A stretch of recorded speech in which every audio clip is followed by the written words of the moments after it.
Dear friends, Dr Haq, welcome. We are here today to celebrate a great life, a great man of great achievement. It's really a privilege to be able to participate in this commemoration of the life and legacy of Dr Haq. It's a special honor to have his wife and professional partner with us here, and his son Farhan, and several members of Mahbub's family. Indeed, we're all members of Mahbub's family, the circle of friends whose life he touched deeply with a sharp intellectual brilliance, a passion for human justice, unparalleled professional integrity, and tremendous loyalty and friendship. From the very first time that I met Mahbub, when I came to UNDP, I had known him before that in other contexts. He was consistently thoughtful, consistently helpful, always coming to me with ideas, with suggestions. Despite the fact that he was a high and mighty, he never acted that way. And he was someone who took me under his big wings and helped me get started in the UN and guided me all of the time, even after he was gone. He was a giant of international development, a pioneer of creative thinking on development policy and practice.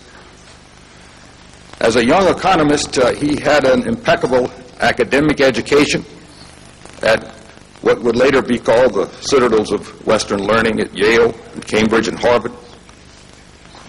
Mahbub became chief economist in Pakistan and then moved into international circles as director of policy and planning at the World Bank, where I know he was tremendously influential, and influential with Robert McNamara, who apologized profusely for being unable to be with us today.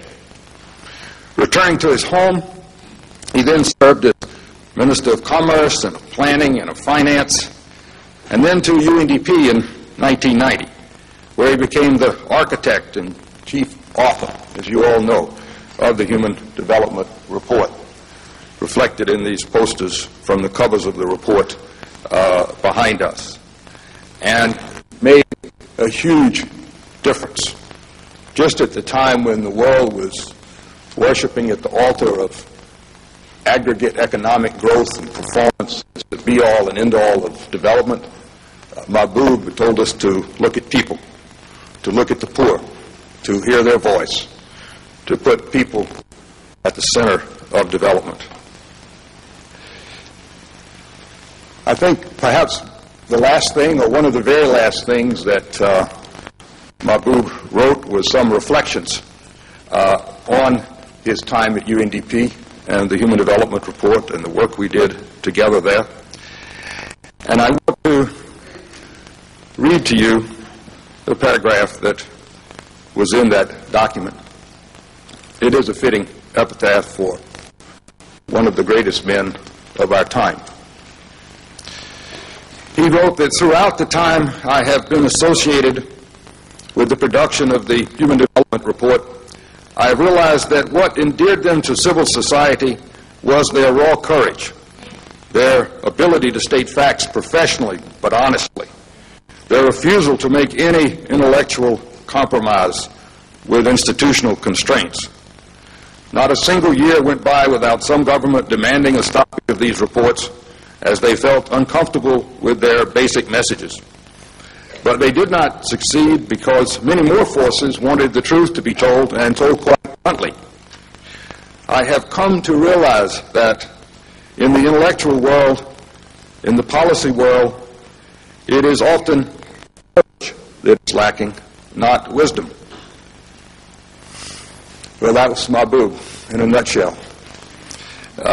Tough, feisty, determined, brilliant, helpful, caring, an impish streak that we all admired.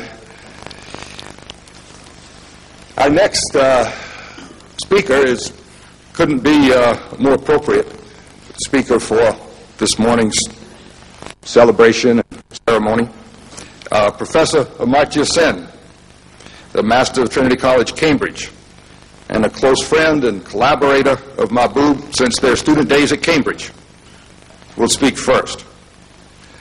And it's particularly fitting that he speak not merely because he was